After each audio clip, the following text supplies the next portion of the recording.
Oh, hello everybody, it's Megalithic here, otherwise known as Pablo Escobar, and in today's video we're taking a look at the Benefactor Sterling GT, retailing for a price of $975,000, and I'm sure you'll agree it looks meaner than a tiger with toothache.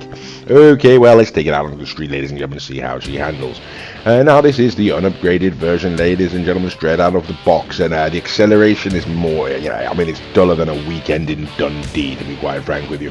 The handling, ladies and gentlemen, it's sort of sharper than a barber's razor blade, really. This is a sort of a classic sports car, ladies and gentlemen, and while it is rather sort of heavy and wallowy, as one would expect, the steering itself is not too bad. Okay, top end speed, ladies and gentlemen, it's going down there, it's barely making, in fact it didn't even make it to the bottom of the hill, so it's sort of slower than a Cornish schoolboy, really, but we'll have a look, ladies and gentlemen, one more time coming along the straight here. Let's see if we can get a stability test in. Okay, so I don't even know if we do a stability test, maybe not, it appears not, as it really rather a rotten shame. Okay, well, top end speed, as you can see, ladies and gentlemen, yes, we're not moving particularly fast, are we now? It's sort of crawling along there. Okay, so what can we say about this Sterling, the Benefactor Sterling GT straight out of the box, ladies and gentlemen? Okay, so we'll have a look at that handling there, and okay, not fantastic, ladies and gentlemen, it's sort of, but we got around there without sliding off or anything, so we have seen a lot of other cars do a lot worse around there. Okay, so all round fairly average, I'd say, pretty much what you'd expect from a classic sports car. So we're going to send it on into the Maze Bank offices, ladies and gentlemen. We're going to send it on into the custom auto shop. Okay, so here we are, as I said, the sports classic Benefactor Sterling GT, ladies and gentlemen. We're taking on into the custom auto shop, don't you know? And we're going to go and have the necessary modifications applied to this vehicle. Now, as always, ladies and gentlemen, we will be going through this section of the video at double speed, just in order to hurry things along somewhat, but to still provide you with the opportunity of having a look at the different aesthetic modifications that can be applied to this vehicle, should you then choose to go ahead and purchase it. Okay, also, just worth pointing out, ladies and gentlemen, in the interest of brevity, we have cut out the more performance-related modifications, although they have been applied to the vehicle, I can assure you, so we won't be looking at turbo tuning, suspension, transmission, or the engine tuning, anything like that.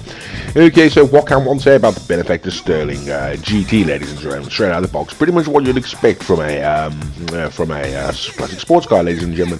It looks absolutely beautiful. It's sort of more elegant than a hooker and a tiara, isn't it?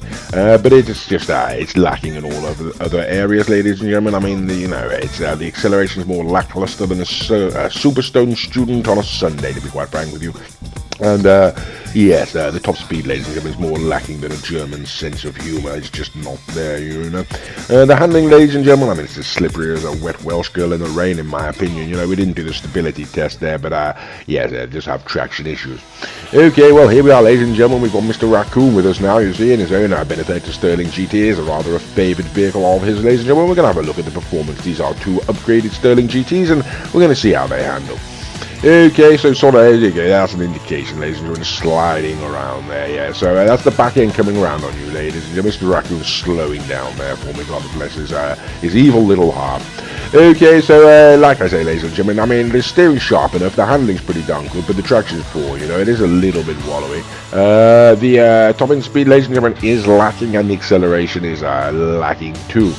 So that's pretty much what you're going to get for this vehicle, as I say, pretty much what you'd expect from a classic sports car. But you can see it sort of drives very nicely down the road there, ladies and gentlemen, and I'm sure you'll agree they do look really rather beautiful. Okay, so having to brake heavily just to get around that corner, otherwise you're going to go sliding off at top speed, and we're going to bring you back on round to the front of the Maze Bank offices, ladies and gentlemen, and then we're going to send this vehicle on to the top speed test track and see what she can do. Okay, so here we are, ladies and gentlemen, we're arriving outside the Maze Bank offices, don't you know? There we are, Mr. Raccoon pulling up in front of us. Okay, so here we are. This is the top speed test track, ladies and gentlemen. This is a construction that we have created in order to test the top end speed of the vehicles on the game. Okay, so to give you an indication, what we consider to be a broadly competitive time, ladies and gentlemen, is 53.54 seconds. So we're going to see what the Sterling can do, and what can it do? Okay, so that's pretty much near the minute mark, ladies and gentlemen. 59 odd seconds there. Not particularly good, not particularly competitive, but as I say, ladies and gentlemen, it's a very, very old-fashioned sports classic. Okay, so the very first car we're going to bring out now, ladies and gentlemen, is the Class A Mamba, don't you know? This is effectively retails for about 900,000, right? 900 or 990,000. This is basically $1 million, ladies and gentlemen, for the Class A Mamba. It is a very, very beautiful-looking car. $995,000. Now, Mr. Raccoon did sort of fall off the top there, I do believe. He had a rather shocking corner. But either way, ladies and gentlemen, there is no question. Yes, the Benefactor Sterling GT is going to make absolute mincemeat of the Class A Mamba, perhaps by a margin we wouldn't expect, you know. Okay, so the next vehicle we're going to bring out, ladies and gentlemen, is one of my personal favorites, don't you know? This is a vehicle that made it into my white collection, and it is the Pegasi Monroe, ladies and gentlemen. It's based in Lamborghini, Miura, presumably. $490,000 for this particular vehicle, so it's even under the $500,000 mark, you know, absolute steal in my opinion, you know, for such a beautiful car, ladies and gentlemen. And also, it does turn out that in terms of the sports class, ladies and gentlemen, whilst it does have certain lacking certain areas, top speed would appear not to be one of them. Yeah, it's got very good top speed, so it has sort of beat the Sterling GT across the line at the very last moment there. Although it should be pointed out that it was behind it all the way around, but it's still getting across the line in front, ladies and gentlemen. There's no arguing that. Okay, well, we're already up to the top corner, and I haven't started talking about the next car, which is the Pegasi GT 500, $785,000 for this particular vehicle, don't you know? Once again, another favorite vehicle of mine, and another vehicle that I have put into my white collection. I find it so absolutely stupendously beautiful. Either way, ladies and gentlemen, it's not going to be able to do a Monroe, I'm afraid. It has sat pretty much behind the Benefactor Sterling GT, and it's going to stay there across the line. Okay, well, there we are, ladies and gentlemen. We're going to bring on out a Lamborghini now. This is the Lamborghini Casco, don't you know? It's a very, very fine car. Not entirely certain if I've got the price on this one, to be perfectly frank with you, you know. Okay, yes, retailing for a price of $680,000, ladies and gentlemen. It's a very beautiful car, although as Mr. Raccoon says, the back end does look somewhat like a suitcase, and I have to agree with him. I'm going to take this opportunity to point out that all of the other vehicles are being driven by Mr. Raccoon. His name is the Bromby. He has a channel of his own. It is called the Bromby. If you type the Bromby into YouTube, it's straight outside, and when you guys got some rather good videos on there, don't you know? So the Casco takes down the Sterling GT. And the next car we're going to bring out, ladies and gentlemen, is going to be the Invetero Cockhead Blackfin, don't you know? Now this car is retailing a very similar price. It's about $695,000 for this. So both the previous two vehicles, ladies and gentlemen, significantly cheaper than the Sterling GT there, don't you know? And yes, you can sort of tell, ladies and gentlemen, the Sterling GT is set some way in front of the Invetero Cockhead Blackfin there, ladies and gentlemen. If we have a look behind us, yes, getting around the corner there. So yes, it is, you know, it is taking down this classic sports car. It's a very expensive classic sports car, but it is taking them down, ladies and gentlemen. In fact, the only one it hasn't taken down so far, I believe, was the Monroe at $500,000, which is really rather interesting. Okay, so we're going to see what it does against the modern day Benefactor now, ladies and gentlemen. This is the Benefactor Sterling GT up against the Benefactor Serrano. Now, for those of you who do not know, for the uninitiated, so to speak, the Benefactor Serrano, ladies and gentlemen, is the bottom-end sports car that one can purchase off the legendary motorsport website.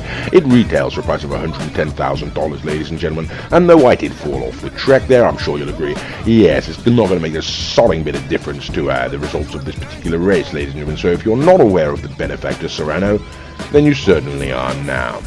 Okay, so we're wrapping these up. As I say, this is now, we're going to bring things on. This is, of course, Big Daddy Z. This is the Pegasi Zentorno, ladies and gentlemen, retailing for a price of $725,000. Easily one of the best supercars on the game for the money. If you don't buy this car, if you don't own this car, go ahead and buy it immediately, ladies and gentlemen. On sale or a regular price, you're not going to be disappointed. It's absolutely fantastic. As you can see there, ladies and gentlemen, the Benefactor Sterling is a very fine car, but the moment you put it up against a modern car or a supercar, ladies and gentlemen, you're going to see the sort of difference in performance there, and that's the difference between a classic and a super, ladies and gentlemen, indeed. So there's only one more question, ladies and gentlemen. Of course, that question is, yes, the Grotti Italia RSX. And now, I don't know why Mr. Raccoon is taunting me there. This is one of his favorite vehicles, ladies and gentlemen, but that's what you get when you play with a raccoon. He's liable to go and taunt even his own favorite vehicles, because he's that psychotic, you understand, you know.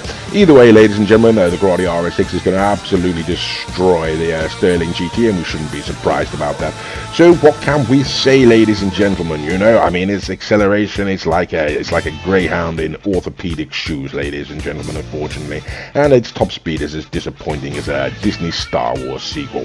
The handling, ladies and gentlemen, and its back's going to kick out like a deranged donkey, but really, let's be quite frank, it's more beautiful than watching the sunrise between a supermodel's legs. Is it worth the money, ladies and gentlemen? I say no, go get the Monroe. Mr. Raccoon says that significantly wrong on this issue. I do hope you enjoy this video, and thank you very much for watching.